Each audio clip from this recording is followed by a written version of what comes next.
Assalamualaikum warahmatullahi wabarakatuh. Teman-teman kelas 4 yang hebat, solih-solihah semuanya. Alhamdulillah pagi hari ini kita berjumpa kembali untuk melanjutkan belajar tematik. Hari ini kita belajar tema 2, selalu berhemat energi, di subtema yang ketiga tentang energi alternatif. Dan untuk hari ini kita akan mempelajari tentang sumber energi alternatif. Apa itu sumber energi alternatif?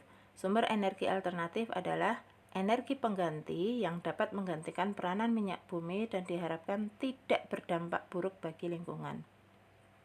Jadi, sumber energi alternatif ini, sumber energinya bukan berasal dari sumber energi tradisional.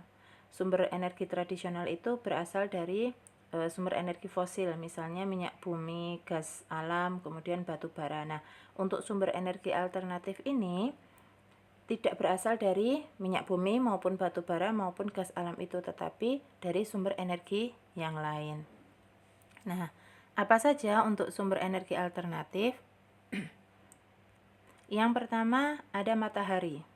Matahari ini merupakan sumber energi utama yang ada di bumi dan manfaatnya banyak sekali, misalnya untuk mengeringkan pakaian, mengeringkan makanan, memanaskan ruangan, memanaskan air, kemudian sebagai pembangkit listrik tenaga surya yang menggunakan panel surya, kemudian membantu proses pembuatan garam. Selanjutnya adalah untuk proses fotosintesis bagi tumbuhan. Kemudian sumber energi alternatif yang kedua adalah angin. Angin itu adalah gerakan udara di permukaan bumi yang terjadi karena tekanan udara. Ada juga yang menyebutkan angin itu adalah udara yang bergerak. Nah, masing-masing kita tentu sudah pernah merasakan ada angin ya teman-teman ya.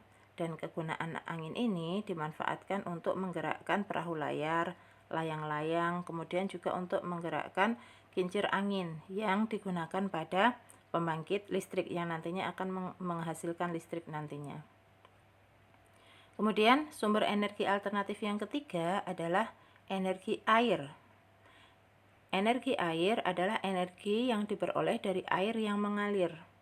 Aliran air yang sangat deras dapat digunakan untuk menggerakkan turbin pada pusat pembangkit energi listrik. Contohnya pada bendungan-bendungan itu.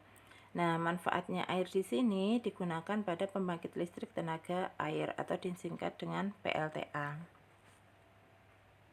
Sumber energi alternatif yang keempat adalah panas bumi atau energi geotermal. Energi panas bumi adalah energi yang berasal dari panas yang tersimpan di bawah permukaan bumi. Dan ini banyak dimanfaatkan di daerah pegunungan. Jadi di pusat bumi itu ada batuan-batuan yang sangat panas yang kemudian nanti akan memanaskan air sehingga akan dihasilkan uap. Nah, uap ini yang kemudian akan kita gunakan gitu ya untuk nantinya sebagai pembangkit listrik. Kemudian sumber energi yang kelima itu adalah gelombang air laut. Gelombang laut termasuk energi gerak yang besar. Nah, ketika gelombang air laut itu menumbuk pantai, mengenai pantai, gelombang laut itu akan menghasilkan energi yang besar dan nantinya akan dimanfaatkan sebagai pembangkit listrik. Yang selanjutnya, sumber energi alternatif yang keenam adalah bahan bakar bio. Bahan bakar bio itu adalah bahan bakar yang berasal dari makhluk hidup, baik itu hewan maupun tumbuh-tumbuhan.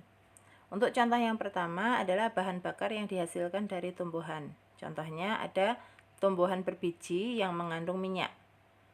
Contohnya ada bunga matahari, tanaman jarak, kelapa sawit, kacang tanah, dan kedelai. Yang ada di gambar ini adalah contoh tanaman jarak. Jadi bijinya nanti yang akan diolah menjadi minyak.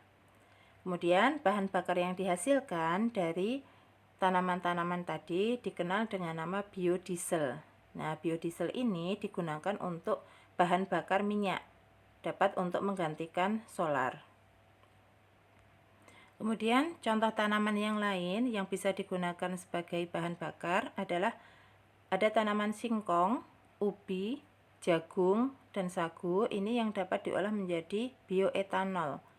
Nah, bioetanol ini dapat digunakan untuk menggantikan penggunaan bensin atau premium. Itu tadi untuk contoh tanaman-tanaman yang bisa diolah menjadi bahan bakar bio. Yang selanjutnya adalah bahan bakar yang dihasilkan dari hewan. Contohnya adalah kotoran hewan ternak yang dibuat menjadi bahan bakar biogas. Prosesnya, kotoran hewan ternak yang sudah ada itu tadi dimasukkan ke dalam ruangan bawah tanah atau ke dalam sebuah lubang. Kemudian kotoran hewan ternak itu tadi akan diuraikan oleh bakteri yang nantinya akan dihasilkan gas metana. Kemudian gas itulah yang nanti akan digunakan atau dimanfaatkan. Nah, manfaatnya untuk apa biogas ini? Contohnya adalah sebagai bahan bakar kompor. Jadi di rumah-rumah, kemudian untuk penerangan yaitu digunakan untuk menghasilkan listrik untuk lampu. Kemudian juga bisa digunakan pada kendaraan bermotor. Nah, teman-teman, itu tadi contoh sumber energi alternatif. Ada matahari, angin, air, panas bumi, kemudian gelombang air laut, dan bahan bakar bio. Yang selanjutnya, penggunaan ataupun pemanfaatan sumber energi alternatif itu juga memiliki keuntungan dan kerugian. Untuk keuntungan penggunaan energi alternatif yang pertama adalah bisa mengurangi penggunaan sumber energi yang bersumber dari fosil. Jadi mengurangi penggunaan misalnya minyak bumi, batu bara maupun gas alam. Kemudian yang kedua adalah tersedia setiap waktu dan tidak akan habis. Keuntungan yang ketiga, tidak menimbulkan pencemaran lingkungan atau bisa kita sebut sebagai ramah lingkungan. Keuntungan yang keempat adalah harganya tidak bergantung pada harga dunia. Selain memiliki keuntungan, ternyata penggunaan energi alternatif juga ada beberapa kekurangannya atau kerugiannya. Yang pertama adalah dibutuhkan biaya yang besar untuk menyiapkan teknologi yang tinggi untuk mendapatkan energi alternatif. Jadi butuh biaya yang besar, butuh biaya yang banyak.